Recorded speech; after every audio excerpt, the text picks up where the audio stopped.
Hey, what is up? Welcome to this episode of the Entrepreneur to Entrepreneur podcast. As always, I'm your host, Brian Lofermento, and I am so very excited for today's episode because we are joined by an incredible entrepreneur that one of the first words she said to me off air before we hit record was how much her business is a labor of love. And trust me, part of this entrepreneur's and this guest's love truly is seeing businesses succeed. And you will see that she has brought all the tools under one roof to help business owners all across the United States and really all across the world succeed in ways that leverage all of her past experiences in the financial sector, in the operations realm, in the for-profit scene, in the nonprofit scene. So much good stuff from today's guest. So let me introduce you to Noelle Curtis. Noelle is a visionary business leader known for her strategic acumen and people-first approach across both nonprofit and for-profit sectors. With deep expertise in operations, financial analysis, and industry-agnostic research, she excels at navigating complex business landscapes and driving innovation. She formerly served as the director of credit to capital at Chicago Sunshine Enterprises, where she managed $2 million in funding and led impactful initiatives. She now oversees the Community Micro Equity Fund program, supporting early stage businesses in financial equity. Noelle's entrepreneurial roots include founding Pretty Dapper PC, which is a successful Chicago-based day spa that outperformed industry standards. She also led business development at New Covenant CDC, allocating over $1 million in funding to community ventures. Her latest venture, I know you're all going to fall in love with it, and honestly, so often on the air, I say, go check out the website because seeing what they're doing is incredible. But her latest venture, Busy Boulevard, is a hybrid SaaS and fintech company focused on building digital tools for startups. She's got a multidisciplinary background, including certifications in finance, tech, real estate, and operations, which means we're going to learn a lot from her. I'm not going to say anything else. Let's dive straight into my interview with Noelle Curtis.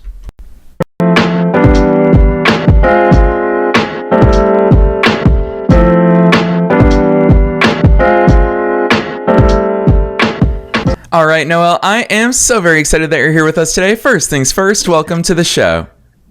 Thank you so much for having me. I love your energy.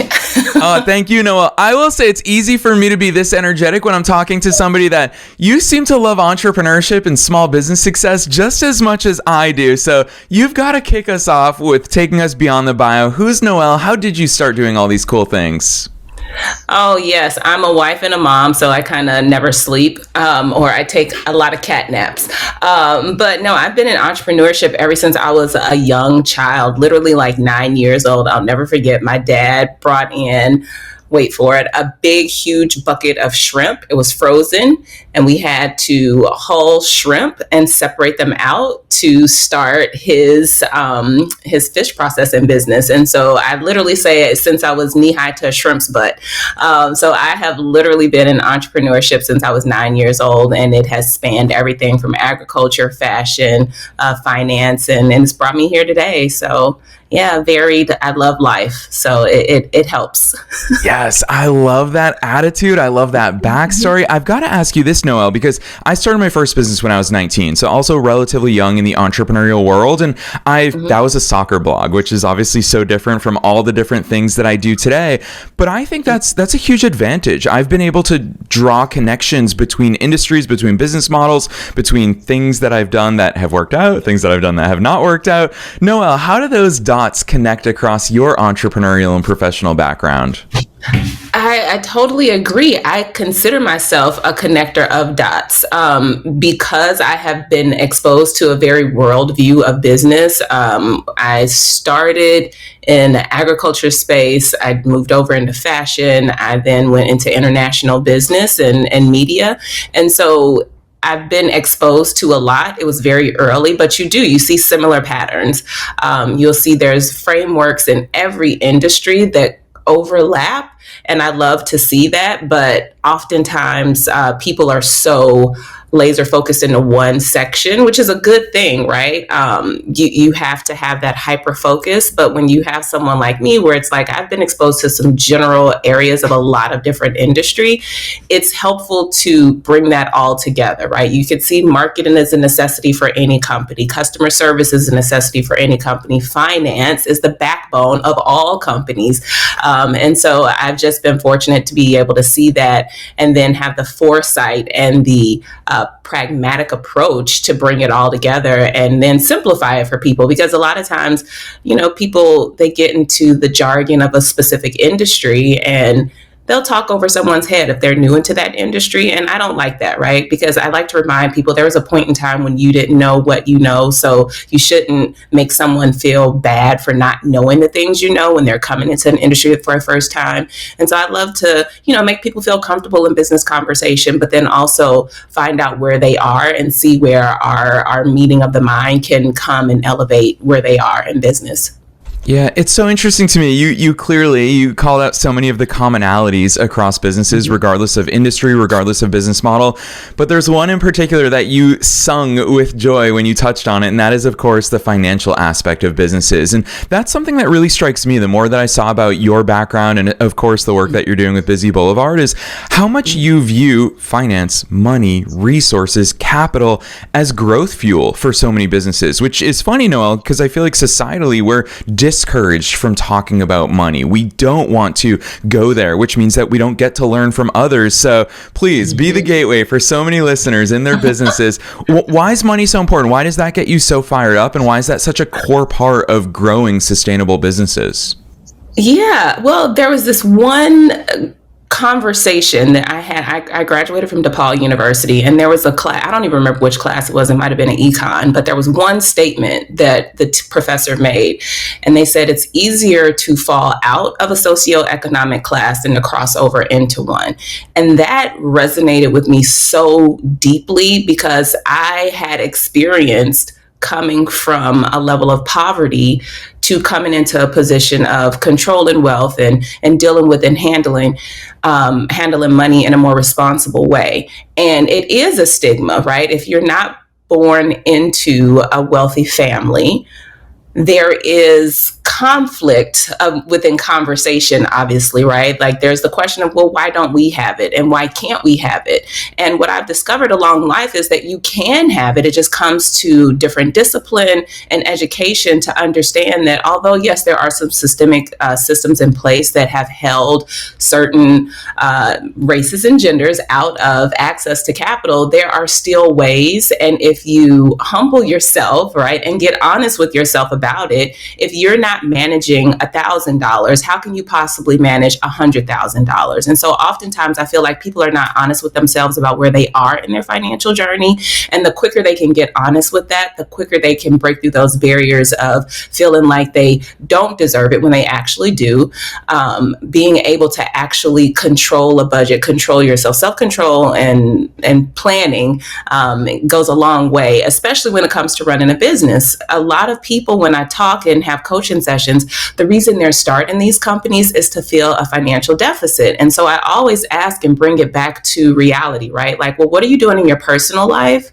Because that's going to transition into a business life. And if you don't have your finances under control in your personal life, they're certainly not going to be under control in your business life because you're just replicating the system in a different environment. And so what I like to do is encourage people, get to the brass tacks of it. What is it that you're afraid of? Why don't you think you deserve, to be in a wealthy place of life? And then what do you need to do to actually achieve it, and not just achieve it, but sustain it? Because that's the other thing, right? Sustainability is what helps generational wealth grow. It's what helps you stay in this socioeconomic landscape and be prepared for the transitions that happen in the industry and the economy, but to approach it without a fear-based mentality. So yeah, so I know that's a lot, but it is a lot, Noelle, and I'm grateful for you going there with our audience today because all sorts of thoughts trigger up in my mindset and in my head. And in entrepreneurial world, we so frequently toss around terms like the abundance mindset and the scarcity mindset. And hearing the fact that you didn't grow up in a wealthy family, listeners know I come from an immigrant family. My mom's family immigrated here from Albania. They didn't speak a word of English. Like they came from the mountains of Albania where they didn't have electricity and running water. And so, Noelle, the phrases that I heard as a child were money doesn't grow on trees and things like that. Yeah, which in hindsight, like as an adult, obviously doing work on myself and through entrepreneurship, what I've realized is that's a scarcity mindset. I have to shift that into an abundance mindset. And you said a word that I was like, I wish somebody used those words with me when I was a kid. You talk about capital. What is capital? It's just another word for money, but capital comes with a different attitude. Capital comes with the essence of I'm going to leverage this money for my future growth. That seems like a totally different way of leveraging money, whereas I was taught, save money. Money is scarce. You have to hold on to it when you get it. Talk to us about that difference, because it seems so important for business owners.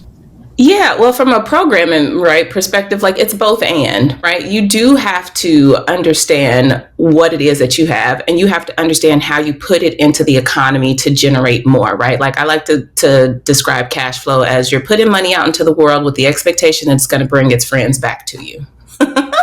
And in the transition of that, right, whatever product or service you're delivering to your audience, you are going to get great returns coming back, and then it will generate more access to capital that will allow you to build even more. And one of my mentors, he said it best. He said, assets beget assets, right? So if you have dollars that you are putting into play, putting into the economy, growing a company, because there's difference between having a side hustle and it's just me, I'm the solo, but actually building a company where you're creating jobs and having impact on an industry. That is a different approach. And I always like to challenge entrepreneurs who say, oh, well, I asked them, well, why did you get into the industry that you got into? And it amazes me how no one says to make money. And I'm like, well, that's the first reason, like flat out, honestly. That's the main reason I got into entrepreneurship for myself, right? Is to make money, because I realized, like, in my corporate experience, they weren't paying me what I deserved. They were never going to pay me, what I was genuinely bringing to the company. And when you start looking at it in that perspective, that mind shift of how am I using these capital resources? How am I allocating them to grow? Not just my company, but also I can grow it to a point where I can save, but then also put it into industry and the economy and continue to help the economy grow and flourish. And on top of that, I love it when, your team is not in this place of, well, I can't come to work because I can't afford to get there, or things like that, because people really have a lot of financial troubles that they're dealing with. And oftentimes they look to a company to kind of save them, if you will. And we have to remember, as owners of companies, we are having impact first and foremost with our team before it even gets out into our grander audience. And so managing capital is a crucial part of that for any entrepreneur. Yeah. Noelle, I'm going to put you on the spot here because I feel like it's the perfect transition. And I'm obviously a big fan of everything that you've built at Busy Boulevard, and in the way that you're positioning it. You use the word impact, and that's why immediately I was just like, all right, Noelle, you've got to introduce listeners to it. I love the fact that you've carved out that it was hard for me to articulate it beforehand. So I love the way you phrase it, which is it is a hybrid SaaS and fintech company, because it does so many things to support the people who are using Busy Boulevard. So Noelle, what is Busy Boulevard? Introduce listeners to it. Yeah, I tried not to be a Swiss Army knife of a product, but we are. I like to say we are the financial back office and infrastructure for the beauty industry, but we genuinely have created an industry agnostic product. I leveraged it in the beauty sector first because that's where I spent a significant part of my career. And what I realized is you have all these extremely talented creatives who are amazing at nail design or hair design, and, it can put you to sleep, giving you a facial, but you're taught in these programs, you fade to the back. It's not about you. It's about your client. Upsell a bottle of shampoo. And that sounds great, but I don't know anyone who went into these programs with the intent not to earn money. And so what we decided to do, and what I've done, is I've taken the financial modeling exercises, I've taken inventory control, price optimization, and reports of your customer engagement, and we folded it all in and on itself. And our clients love it because it really is a one-stop where they can see and track down to daily income what they're doing with their company. We show them how many customers they need to access their revenue goal for the year, but we break it down in a way that it's approachable and tangible. And so it was one of those things where, they say you build a product for where you wish you had years ago. And it's true. I wish I had a product like this when I started my day spa, but it didn't. And that's okay. It was my gift to bring to the world.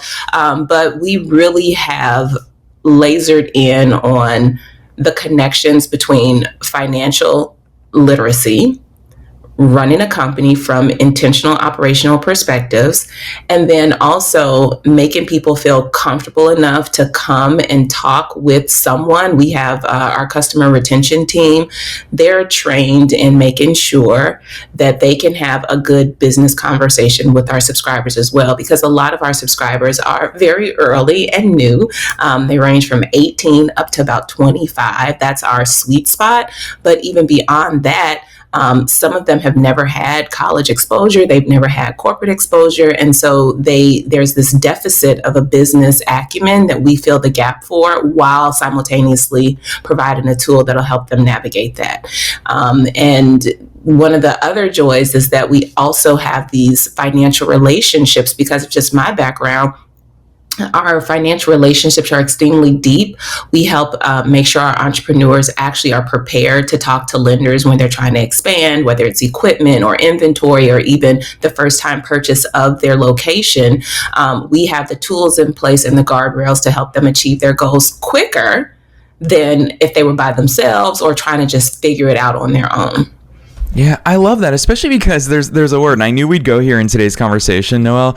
You talk about industry agnostic, and that's something, it kind of feels like tied into what we talked about at the very top of today's episode, that all too often entrepreneurs, they convince themselves, and we hear this from our worldwide audience a lot, is they're just like, oh, I understand these principles, but my business is different. My business is so unique that these business fundamentals couldn't possibly apply to me. And it's something that I not only hear from listeners, but I experienced that firsthand when I started my businesses in my teenage years and then in my early 20s, is I was convinced that business was complex. And for this business, it requires this marketing funnel, and I need to whiteboard and strategize. The older I get, the more experienced I get, the more mature I get, I realize business is actually quite simple. And so, Noelle, that's what I think is so powerful about the way that you view business, which in turn has shaped the way that you've built Busy Boulevard, is you acknowledge, no, these things are universal. You can trick yourself into believing it's more complex, but the simplicity of business means that we have to care about these metrics.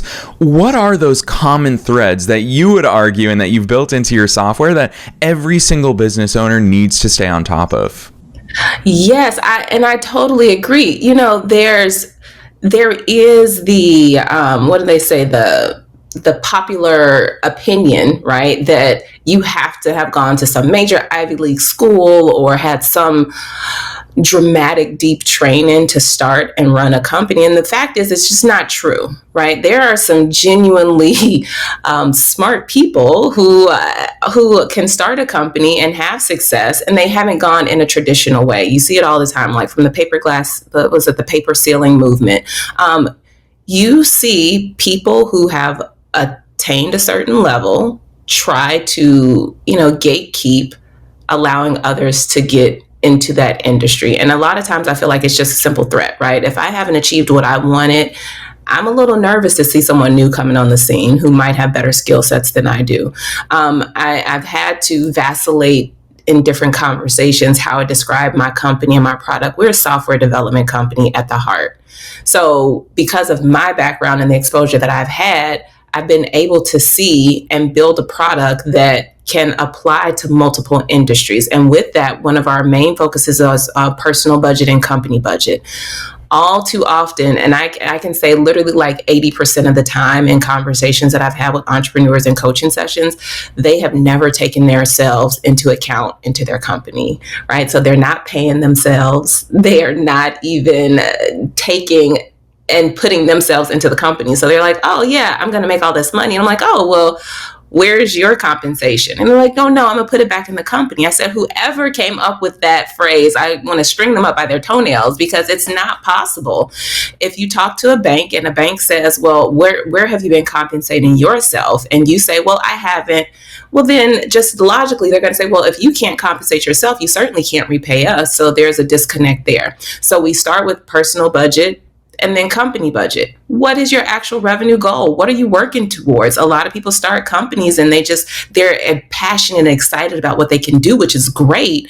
But what type of revenue goal are you working towards, right? And also remembering that this is not you. People have to have this duality of mind when they start running a company, right? Yes, I own the company and I work in the company. But at the end of the day, the company can fire me. And I remind my team of that too, right? I have a board I have to report to. I could be replaced. It won't happen, but it could. And so we laser focus in on finance, the budgeting of personal and company, price optimization. I love the part of our exercise where we show people, hey, this is what you actually need to bring in per day. And when they see that, you see the light bulb moments happen with the entrepreneurs. Now, from that, we also encourage and remind them that, hey, a lot of what we support are service-based businesses. Well, where's your inventory control? Because that's where you'll find a dollar creep and leak in your company first. Every piece of inventory that you are not moving is draining your budget by 25%. And you could take that quarter over quarter, year over year, however you want to look at it, but it is a drain if you are not moving product in and product out. So those three is where we start, and we really help our clients get to and get comfortable with having conversation about. I like to say we rip the Band-Aid off the finance as soon as you start the conversation, because if we don't know where you are, we can't help you get to where you want to go. And if you haven't been honest with yourself about it and had that exercise one off by yourself, then at least now you have the accountability of our company to help you understand and move forward with that. And that's been one of the biggest resonating, exciting features of our software. And then I'll say this, right? When I started fundraising, right, because they're honest, we're family now, right, Brian? When we started fundraising here in Chicago, when I said we were industry agnostic, the investors were like, well, where's your focus? And I'm like, well, it's industry. It can impact anybody. And they didn't want to hear that. And then I said, oh, well, it's beauty. And then it was like, beauty, they didn't want to hear that. And I'm like, you know what? I had to step back. I literally stopped fundraising for a while because I got tired of having to explain what we were doing and who were we supporting. Because what I started to realize is that as an investor, you are not my end user of this product. And so I had to craft the message to make sure we were talking to the end user and the subscribers who we were helping, not the investors. Now, the conversation that I have created with the investors, they finally get it, right? They see the traction, they see the value, they hear our client testimonials, and they're like, oh, okay, now I get it. So at first, I didn't even say we were industry agnostic. I didn't want to say we were focused on beauty. I just said, hey, we're a business coaching company and it helps. The message has transformed over the past few years, but now that we're here, it's undeniable. What we've built really helps entrepreneurs, and the financial institutions are taking notice. Our business support organizations are taking notice. Even other competitors in our industry are taking notice. So we're doing something right. Yes, I love that. Noelle, you talk about being family, and that's what I love about this show and why listeners tune in 7 days a week is because these types of transparent conversations, we need more of these in the entrepreneurial world. And I'm so grateful for your perspective. And I'm going to ask you this question. I've actually never asked it in more than 1,200 episodes, Noelle, but it's because I know that not only are you working with all these incredible business owners through Busy Boulevard, but even just on a personal level, you've mentored over 200 small business owners in your life. And obviously so much of your career also had to do with giving people access to capital and helping them navigate those waters. And so you talk about the importance of having a target, knowing where it is that we want to go. And I've worked around entrepreneurs for a long time. We've obviously done this podcast for a long time. And I hear too many entrepreneurs, when you ask them where they want to go, they just fall back on those beautiful round numbers. Either they'll say $100,000 or they'll say $1 million. Like they just have those, and those targets, those goals are truly coming out of thin air. Maybe we've been conditioned by other people, other podcasts, other YouTube videos, business books.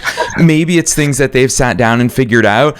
We always hear about, there's two sides of goal setting I view, and that's why I'm excited to get your perspective, Noelle. We could argue, you have to have a realistic goal, one that we can plan for, one that we can strategize for. But then we've also got quotes like, if you reach for the stars and you miss, or you reach for the moon, you'll miss, and at least you'll be in the stars, whatever that quote is. But there's so many different ways of goal setting. So Noelle, how can we, as business owners, very ambitious, growth-oriented business owners, how should we be setting those targets, and how should we be eyeing those goals that we have?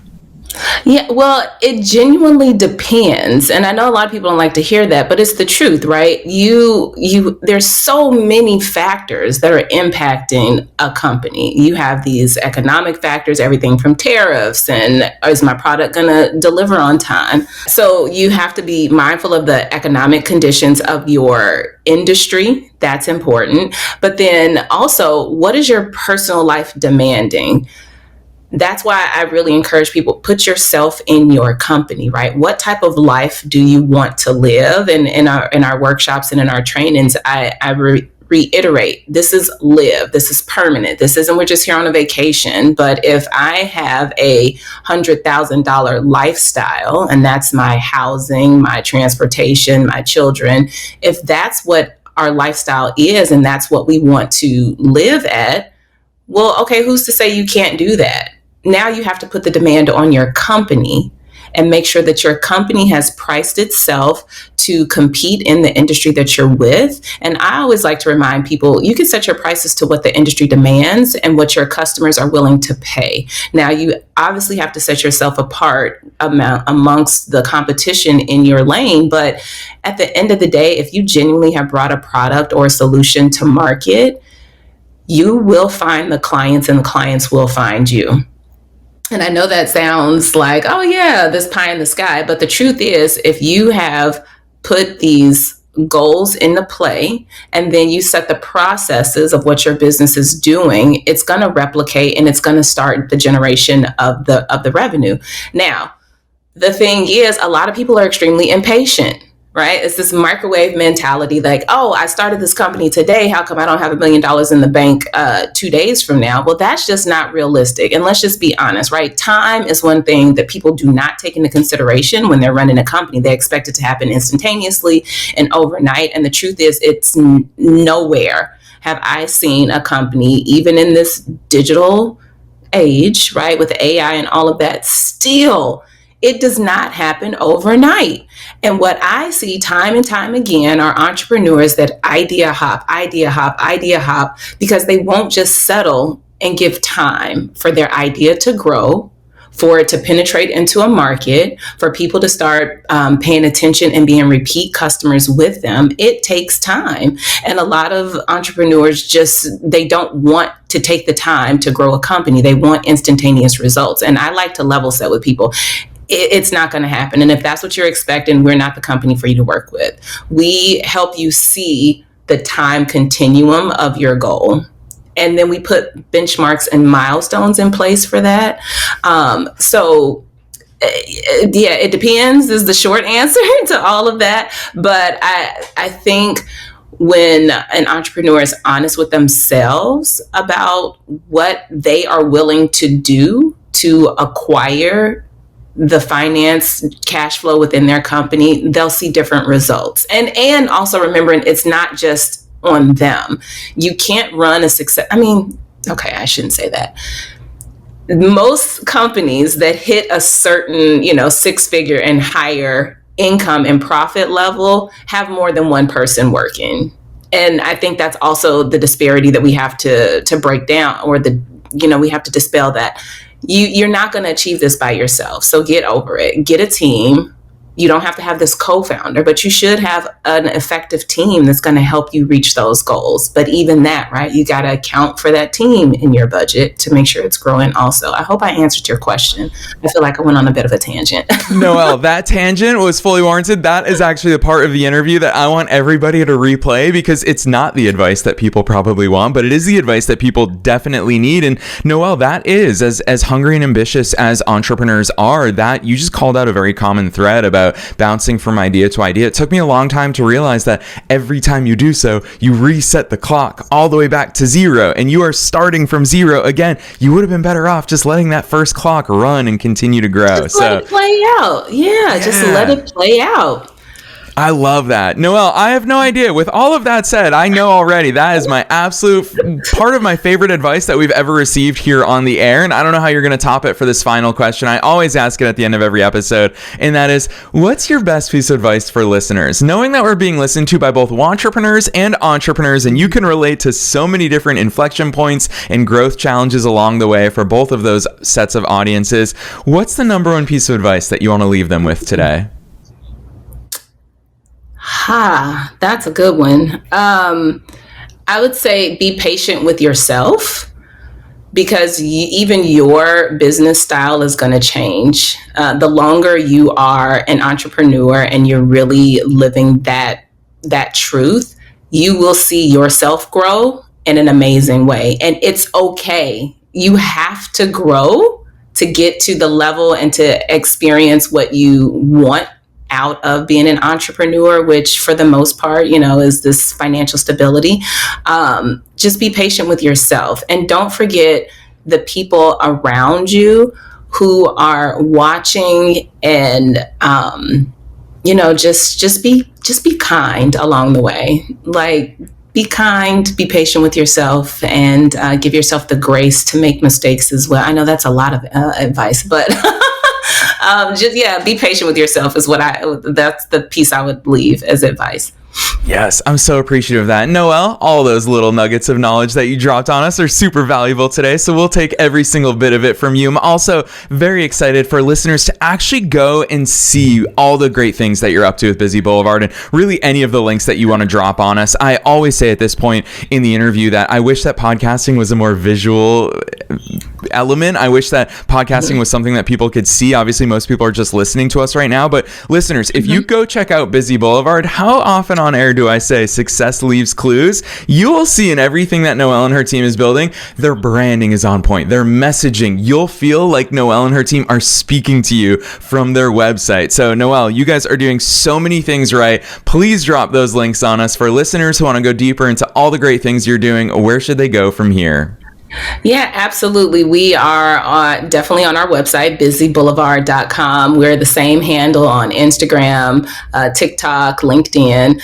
Connect. I encourage people, connect with us, talk to us. We are live people on the other end of the phone. You're going to get a person. You might even get me.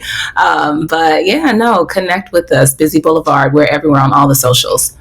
Yes, and listeners, you already know the drill. We're making it as easy as possible for you to find those links down below in the show notes, no matter where it is that you're tuning into today's episode. We're also linking to Noelle's personal LinkedIn because she said connect. And here's the thing, podcast listeners, most people are too shy to actually do that. They don't feel like it's attainable and real life people in these podcast episodes when you tune in, but I assure you that they are very real. Noelle is incredible. You heard her here in today's conversation, so don't be shy in checking out those links down below in the show notes. Otherwise, Noelle, on behalf of myself and all the listeners worldwide, thanks so much for coming on the show today. Thank you so much for having me, Brian. Much success with the show. I mean, it's a wonderful message, and I'm so glad that I had the opportunity to join the audience.